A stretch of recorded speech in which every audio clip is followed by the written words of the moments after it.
No último fim de semana, a modelo e apresentadora Ana Hickman registrou um boletim de ocorrência contra o marido Alexandre Correia por violência doméstica.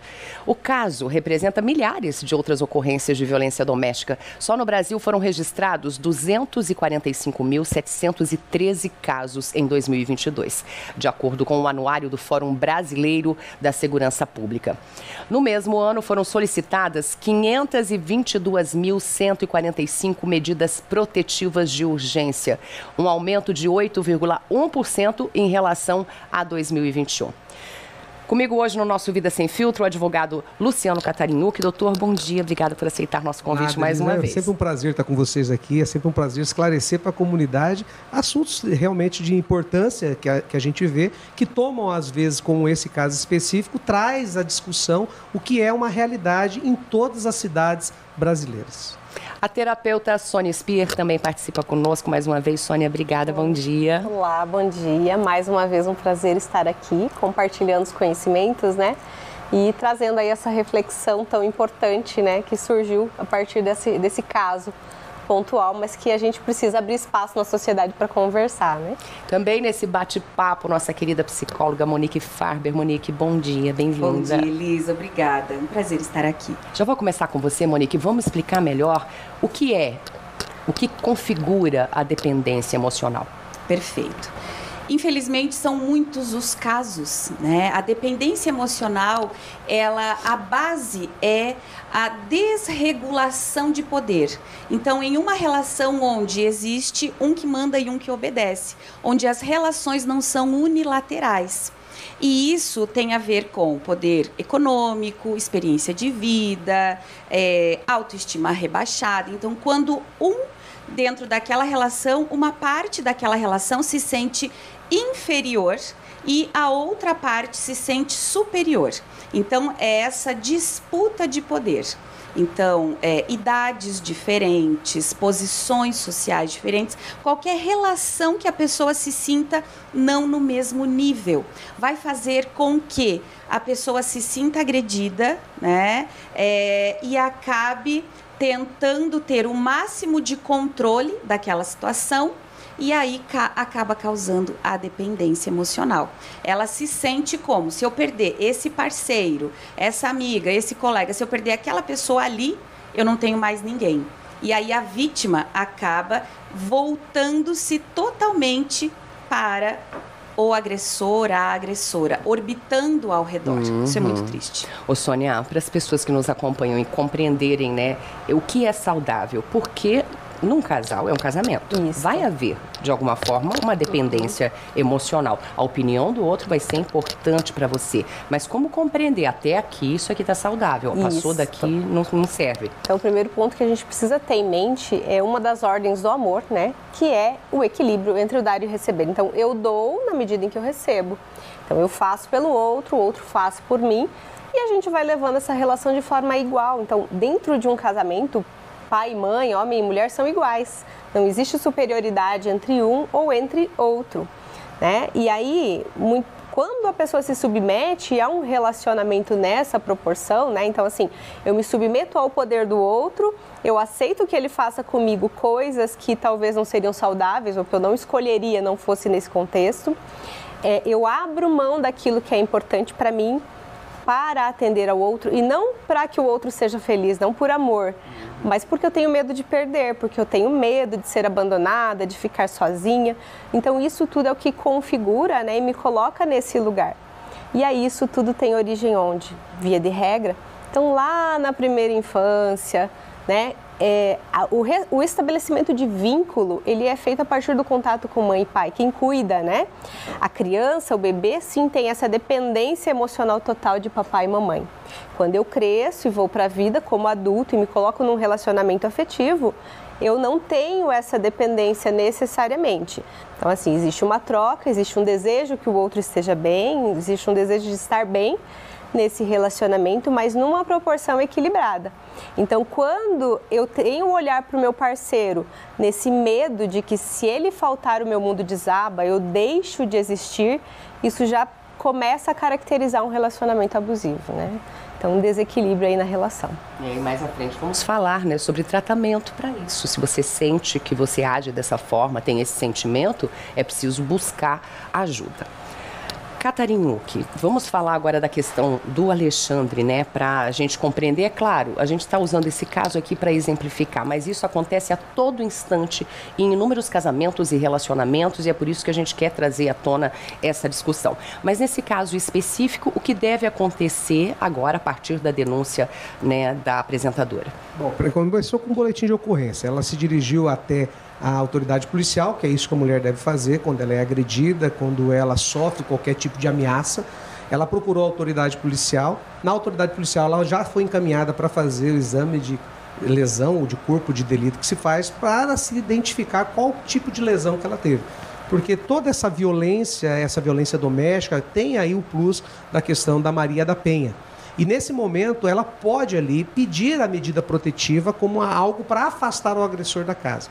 Nesse caso específico, pelo que eu estive lendo, não houve o pedido. Ela abriu mão, né? Ela abriu mão da medida protetiva. Mas a regra, toda mulher quando ela vai lá, ela relata o que aconteceu, ela relata esses abusos, relata a agressão, ela já pede a medida protetiva, seja para ela, seja até mesmo para os próprios filhos que vão estar dentro do mesmo ambiente para não ver essa agressão ou para não acompanhar ou também não ser fruto dessa agressão. Nesse caso específico não houve. Nós temos aqui, por exemplo, Cascavel e vários municípios, existe a Patrulha Maria da Penha, que assim que ela pede, ela comparece à delegacia da mulher, ela registra esse caso, ela pede a medida protetiva, essa patrulha também ela é informada e também acompanha. E aqui é um diferencial. Cascavel ainda é um diferencial na região. Em outros municípios não tem isso. Mas é algo para proteger a mulher, a sua integridade física. A gente sempre fala, quando a mulher, e já estive no seu programa falando exatamente sobre isso, quando a mulher ela vai deixando essas agressões evoluírem e não denuncia o abusador, o agressor, isso tende a chegar ao nível de um feminicídio. Ou seja, o agressor ele vai aumentando o nível, ele vai apertando a chave e quando chegar num determinado momento, ele pode ali tirar a vida dela. Ou seja, pode matá-la para poder se satisfazer. É uma coisa tão surreal, mas que está acontecendo com muita habitualidade. Em alguns momentos, se você me permite falar, eu estive agora recentemente, fiz 2 júris, né, participei de 2 tribunal do júri, o inverso. A mulher foi tanto abusada, ela foi abusada, que chegou no momento em que ela, para não morrer, ela acabou tirando a vida do companheiro e ambos os casos foi absolvida. Até porque o conselho de sentença analisou o sofrimento que aquela mulher, mesmo ela denunciando, olha só, não estou dizendo aqui para incentivar a mulher a não denunciar, continue denunciando, porque essas denúncias não é que justificaram, mas mostraram todo um contexto de sofrimento. Porque num caso específico que aconteceu aqui em Medianeira, agora, o júri foi agora, mês passado, a mulher acabou tirando a vida do esposo com 2 golpes de machado e depois acabou degolando ele, arrancando a cabeça dele com uma faca. E o conselho de sentença absolveu essa mulher. E não tem a ver com legítima defesa, gente. Não tem nada a ver com legítima, porque o cara estava dormindo e tal, mas era a única forma que ela tinha e o conselho de sentença entendeu isso. Olha só que coisa mais doida que a gente fala. Não houve legítima defesa. E como é que absolve? Porque existe um grau de sofrimento que a mulher ela vai sendo submetida. São as torturas, são as humilhações, são aquela questão, não só a tortura física, psicológica, financeira, que vocês acabaram de dizer, de dependência. A mulher, ela denunciava, o cara era preso, ela fugia. E nesse caso específico, o sujeito ia atrás dela, em qualquer lugar, e achava ela. Em outros estados, ia lá e ameaçava. Se você não voltar comigo, eu mato a sua mãe, eu mato seus filhos, porque ela tinha filhos de outro relacionamento. E a mulher se sujeitava ao sofrimento, ao terror, para proteger os filhos. E porque isso também faz parte de um abuso. Mesmo que ele não iria matar os filhos, mas ele criava esse temor na mulher, ao ponto de que ela ficava refém dessa relação. Aí chegou num limite que ele falou, hoje eu vou matar você, hoje eu vou matar você. E aí ela não teve como, não teve. Isso foi mostrado pela defesa aos jurados, a não ser tirar a vida dele para poder preservar. Ou era ele, ou era ela. E o conselho de sentença da comarca de Medianeira entendeu que ela não tinha como agir de outra forma e absolveu ela. E não era legítima defesa. Foi uma questão de leitura de vida. Viu o sofrimento, mas tinha dezenas de registros de ocorrência. O sofrimento que levou a um extremo desse, né? Daqui a pouco a gente vai falar para você desses sinais que aparecem muito antes, né, da violência se tornar física. E você precisa olhar para esses sinais com atenção e ter mais cuidado também ao se envolver em um relacionamento ou sair o quanto mais precocemente desse relacionamento, se perceber que essa relação vai levar à violência, né? Uma relação tóxica. Esse bate-papo. Estamos de volta com o nosso Tarobacidade, o Vida Sem Filtro, falando hoje sobre dependência emocional, sobre a violência contra as mulheres, destacando aqui, né, o caso da Ana Hickman. Participam aqui comigo deste bate-papo o advogado Luciano Catarinhucchi, a terapeuta Sônia Spear e a psicóloga Monique Farber. Monique, muita gente em casa, né, pode ter se impactado quando vê alguma celebridade vir à tona e expor que está passando uma situação de violência. Muitas pessoas têm a imagem de que, nossa, ela é linda, poderosa, financeiramente bem. Como que isso aconteceu com ela? Acredita que às vezes isso está só nas classes mais carentes e não é real? Exatamente. Casos assim nos levam à reflexão, né, Elis? Em 2022, a cada minuto, 35 mulheres sofreram algum tipo de violência doméstica. No primeiro semestre, de janeiro a julho desse ano, nós tivemos mais de 270 casos de feminicídio. Então, independe de questão de poder econômico, de status social, etc., etc. A relação abusiva, a dependência emocional, as relações tóxicas e os psicopatas do cotidiano estão em todos os lugares. Doutor Luciano Catarinhucchi, que atende inúmeros casos, talvez possa explicar para a gente também isso. As classes, às vezes, né, mais abastadas, digamos assim, talvez não se exponham tanto, mas não quer dizer que não aconteça, doutor? Exatamente, às vezes se preserva um pouco mais, mas isso é o perigoso. Porque se preserva até o ponto de vir à tona quando algo muito grave acontece. De abusos dentro do próprio lar. E aí você fala, como é que pode acontecer com esse fulano? Não, acontece. É que as pessoas muitas vezes não denunciam. Eu tive num caso recente, como assistente de acusação, em que um juiz de direito abusava da própria esposa. E, inclusive, foi denunciado agora, essa semana, pelas questões de violência. Né? Aí, como um juiz... Pois acontece com o juiz, acontece com o médico, acontece também com o sujeito de chão de fábrica, lá no bairro pobre, como também nas mansões suspensas que nós temos aí. E isso acontece por quê? Porque isso é do instinto do homem, né? Muitas vezes do domínio, é isso que vocês acabaram de falar, né? Inclusive, às vezes, as mulheres, principalmente de classes mais altas, existe uma dependência econômica muito grande, social e econômica. Muitas vezes a mulher se submete a alguns sofrimentos, a algumas violências e abusos para não perder, aí que ela tem que mencionar, não perder o status, não perder o luxo. Mas a que ponto isso vale, né? A que ponto a pessoa pode se submeter a ser violentada emocionalmente, né, financeiramente e até mesmo fisicamente? A que ponto que ela pode se sujeitar a isso? E, ao mesmo tempo, se manter num relacionamento como se nada tivesse acontecido. Então, isso é muito perigoso. E aí, quando isso explode e vem à tona, e a sociedade fica, não, mas não é possível. O fulano que está na televisão, a ciclana que está na televisão, o Beltrano, que é o seu fulano da sociedade, e ele estava abusando da mulher. Pois é. A gente sempre fala, existe muita gente que tem agenda dupla e tem vida dupla. Tem uma vida na sociedade, homens, e também tem mulheres, mas estamos falando aqui desses abusos. Homens que têm uma vida na sociedade, ou seja, ele mostra para a sociedade uma coisa, as redes sociais ajudam isso, mostram quem ele parece ser, mas dentro de quando casa. Fecha as quatro paredes é um monstro, é um péssimo pai, é um marido truculento, é um pai abusivo. Você que nos acompanha tem que estar atento a isso, se está vivendo essa situação, né? No caso da Ana Hickman, pode ter passado muito tempo ali na gratidão, porque todos falam que ele dizia que ele fez essa mulher de sucesso, que o sucesso dela era a responsabilidade dele, e de repente ela entendia dessa forma. Existe uma empresa, né? Inclusive ele gerenciava uma empresa, Ana Hickman é uma marca, né, poderosa, então nós estamos falando de milhões, né?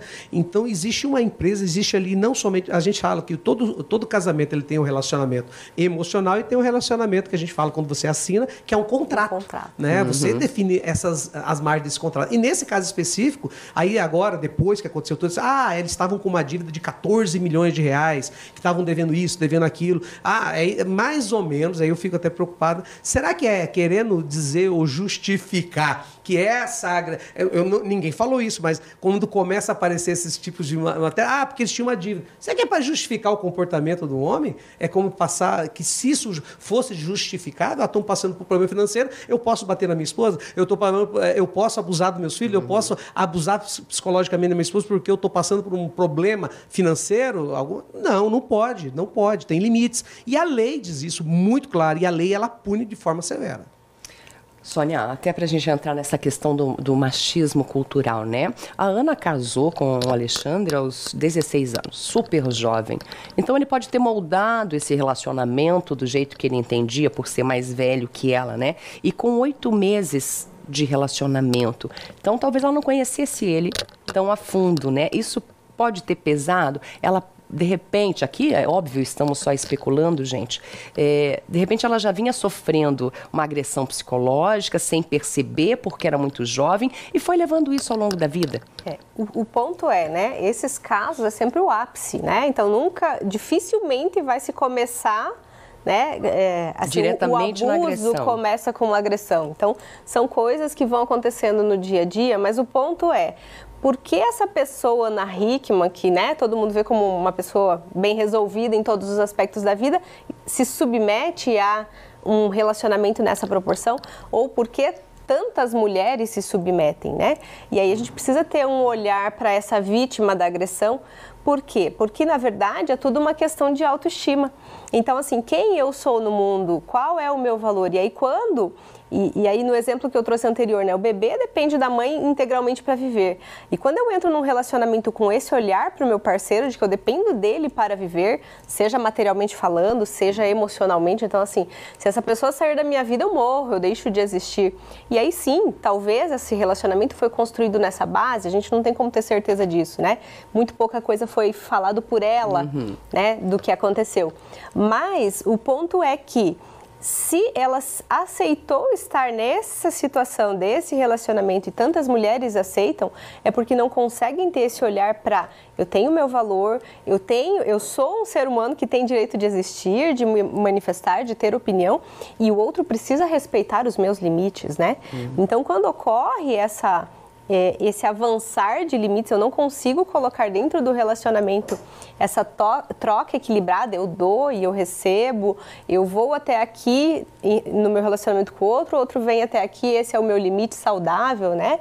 Aqui é o eu existo, ali ele existe, nós existimos no relacionamento, então a gente precisa ter clareza dessas dimensões. Então, quando eu não tenho o direito de existir dentro desse relacionamento, ainda que não tenha acontecido nenhuma agressão física realmente, eu já preciso despertar o meu olhar para esse equilíbrio do relacionamento. Então, se eu faço, todas as minhas decisões estão em função do meu parceiro, se tudo que eu vou fazer é para agradá-lo, é para que ele não saia, para que ele não me abandone, não me deixe, então, peraí, não está equilibrado. Mas, Elisa, assim, uma coisa, está aqui a terapeuta, a psicóloga aqui, uma das coisas que a gente vê muito, e é muito comum, e eu quero perguntar para vocês, é a questão do relacionamento de pessoas narcisistas, né? O narcisista, ele tem compromisso com o próprio desejo dele, não tem compromisso com o outro, ele quer satisfazer o desejo dele. Aí nós temos pessoas neuróticas, né? Neurótica, você é neurótico. Não, neurótica é aquela pessoa que tem, ele precisa o tempo todo estar agradando o outro. E aí, quando o narcisista encontra o neurótico, faz aquela dupla perfeita. Só que chega um ponto que até o neurótico conseguir identificar, e é isso que eu pergunto para as profissionais aqui dessa área, como que se livra do narcisista? Primeiro, como que se identifica esse relacionamento narcisista, que está se relacionando com o narcisista? Como que a pessoa consegue se identificar? Poxa, mas eu sou neurótico e eu preciso desse narcisista, e como que eu coloco um ponto final nisso sem, ao mesmo tempo, comprometer o relacionamento, que às vezes é um relacionamento de desvio de caráter muito grande, né? O narcisista, se for perverso, então piorou, que tem aquele narcisista, né? Eu quero que vocês falem, alimenta o outro, né, exatamente, essa é o narcisismo, e o codependente, um depende do outro nessa relação. Porque se mistura. Então, é uma relação de privação de liberdade e privação de direitos, antes dos direitos legais. Do ser. Todos nós somos seres autônomos e temos o nosso espaço corporal, as nossas fronteiras. O narcisista, alguns níveis de psicopatia que estamos trazendo aqui, invade isso, mas não invade de uma maneira rude, grosseira ou ameaçadora. Então, por que isso confunde muito a vítima? Confunde uma pessoa desavisada da sua autoestima e da sua autoconsciência, porque é sedutor. Então, a pessoa, ela seduz, promete, mente, para, então, realmente como um mel, né? E a pessoa vai caindo, esquecendo de si e entrando nessa relação perversa. Quando ela vê que está perdendo, ela joga migalhinhas de atenção e essa outra pessoa vai vivendo de migalhas e vai levando a vida assim inconscientemente. A gente faz mais um intervalo, mas a gente já volta para o encerramento, né, dessa discussão hoje sobre dependência emocional. Vamos continuar aqui no nosso tema, né? Estamos falando hoje sobre dependência emocional e o caso da Ana Hickman. E após registrar o boletim de ocorrência acusando o marido de agressão, Ana Hickman recebeu o apoio de internautas que afirmaram que não é de hoje que a apresentadora pode ser agredida pelo companheiro. Para muitos fãs, a atitude de Alexandre Correia com a Ana Hickman está longe de ter sido um fato isolado. Alguns acreditam que a artista só teve coragem de expor agora a agressão por ela ter acontecido na frente do filho do casal e alguns funcionários, né? O menino tem 9 anos. Participa comigo aqui deste bate-papo o advogado Luciano Catarinhucchi, a terapeuta Sônia Spear e a psicóloga Monique Farber. Olha, os internautas resgataram uma série de episódios, vou pedir para colocar imagens aí enquanto eu vou comentando aqui, nos quais a Ana Hickman já apareceu, né, em alguns momentos em suas publicações machucadas. Aí são os vídeos de como ele tratava ela. Coloca o áudio então, por favor. Um vídeo e você aprovou comigo. Para, não vou disputar. Ale, foi você que aprovou isso comigo. Pô, não vem aqui, não me deixa falando sozinha. Eu não vou ficar correndo atrás dele. Você vai ficar andando sozinho? Um buraco. Não basta a sua gávea que entupiu tudo. Melhor não se envolver agora, que tá até roxo. Mas Jesus, não é possível. Eu vou falar, a última vez que eu vou falar pra você. Nunca mais. Não, nunca mais eu vou deixar. Deixa eu te falar só uma vez. Agora vem a sério. Você não vai brigar comigo aqui. Primeira coisa. Vai, Caveira. Vamos. Não, se você me chamar de Caveira de novo, eu não falo mais com você. Tá bom. Então, por favor, Ana Hickman, vamos dar sequência às perguntas. E por que você tá só olhando pra câmera e não olha pra mim se eu tô fazendo a pergunta? Você tá de mal de mim, por acaso? Eu tô de você. Não, porque aqui não vai dar pra ficar desse vai e vem. Ou é aqui ou é aqui. É só você ficar de 3/4. Eu sei que você tem idade já, não se preocupa. Melhor que você olhar pra mim? Melhor assim.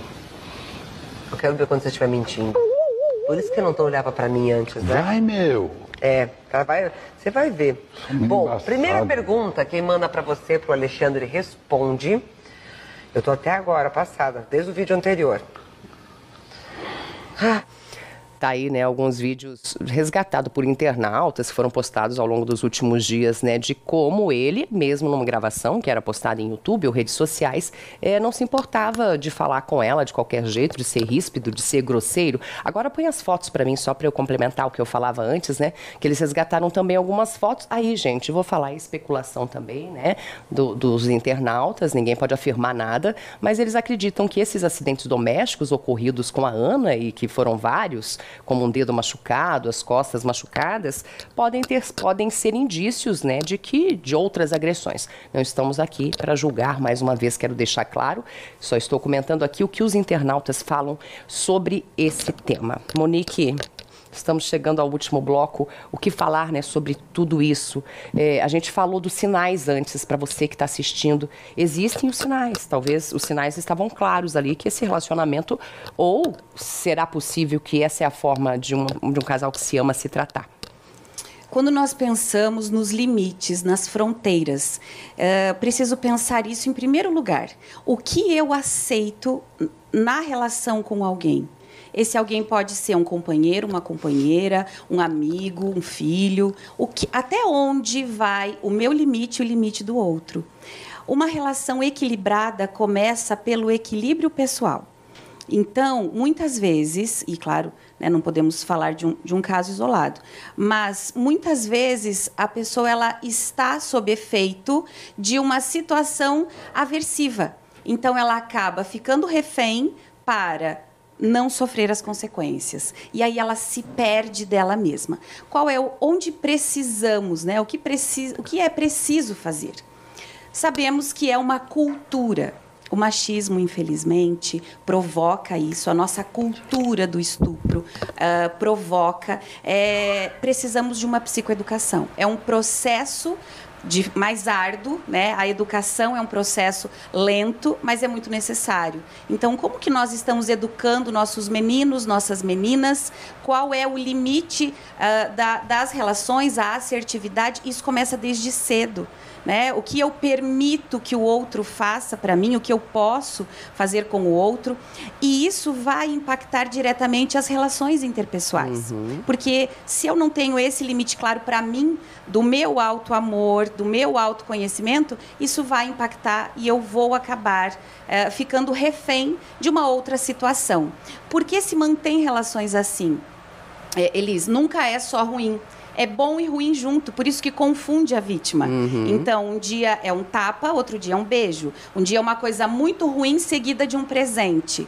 A relação que é só ruim não se sustenta, não se mantém. Então, nós conseguimos fugir daquele que é sempre mal, daquela situação que é sempre ruim. Fala, opa, não quero isso aqui.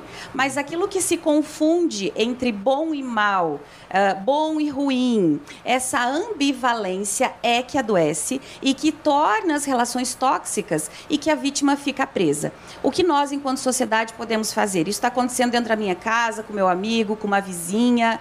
Apoiar. Apoie a vítima. Porque a dependência emocional faz com que essa vítima não consiga sair livremente da primeira vez.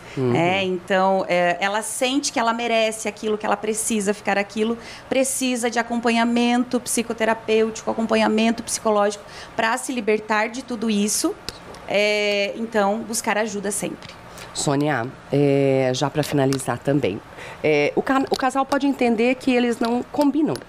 Tá tudo bem?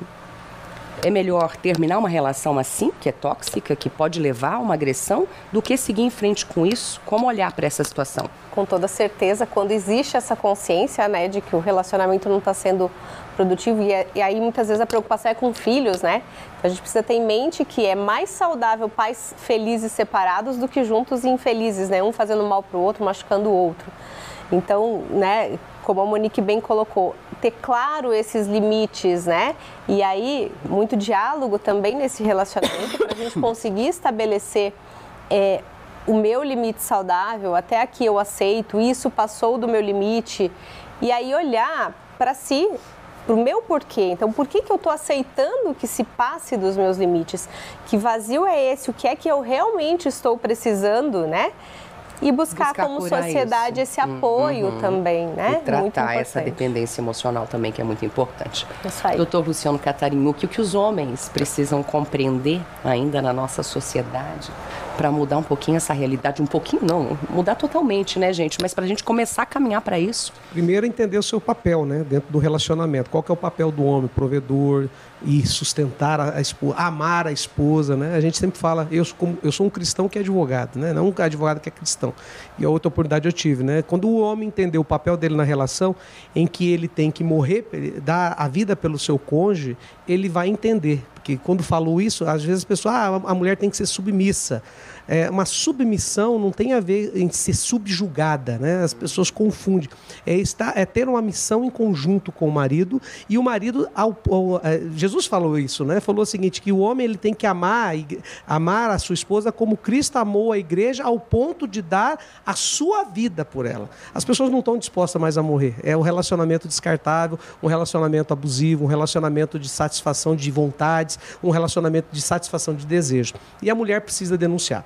Porque se não aprende por amor, vai aprender pela dor. Então, denuncie o agressor, o abusador, busque, aí tem uma rede de contato muito grande, né? A gente, uma rede de apoio, que pode apoiar essas mulheres ao ponto de que elas possam ter vida depois de um abuso. Tem vida. Inclusive, o abuso psicológico já pode ser Principalmente, denunciado, né, inclusive doutor? O financeiro também, né? Porque às vezes o homem fala, você não vai ter onde cair morta, você não tem como pagar isso. E hoje existe vários apoios de acolher a mulher nesse primeiro momento. Lógico que a primeira base de apoio da mulher, então aqui as psicólogas, aqui a terapeuta, é a família. A família precisa entender e ouvir os lados, porque às vezes é uma construção desconstruindo a mulher. Então tem que tomar muito cuidado com isso e sempre denuncie. Não deixe de... não dá nada. Dá sim. Faça um boletim de ocorrência. Se for necessário, peça uma medida protetiva. Nós temos em Cascavel e na região, no Paraná, é um exemplo Paraná, na questão da proteção à mulher, das patrulhas que existem especificamente voltadas para a mulher, delegacias de mulher. Nós temos uma delegacia extremamente competente, uma delegada, a doutora Bárbara, e uma equipe extremamente competente que acolhe a mulher, que acolhe, entende a dor da mulher e principalmente atende de uma forma humanizada. A mulher nesse momento ela está fragilizada e ela precisa ser vista não como alguém que está delatando, mas como uma pessoa humana que está sendo psicologicamente destruída. Então ela vai na delegacia da mulher, ela encontra esse amparo, pelo menos isso a gente encontra nessa realidade de Cascavel. É o primeiro passo para quem está assistindo e está numa situação assim? Exatamente, denuncie. Mas não dá nada. Dá. Denuncie, porque você pode responsabilizar e colocar esse homem, que é um abusador, no seu lugar. Gente, obrigada, tá? Por essa reflexão, por a gente trazer esse tema aqui nessa manhã. Um tema que tem que ser sempre recorrente, né? Para levar a luz também para quem está vivendo a situação. Quero pedir a rede social de todos, já agradecendo a presença. Monique. Obrigada. Monique Farber. Obrigada. @Luciano Catariuc. Obrigada mais uma vez, doutor. E Sônia. Sônia Spear. Gratidão, gente, por mais esse momento aqui de reflexão. Obrigada a você de casa pela companhia.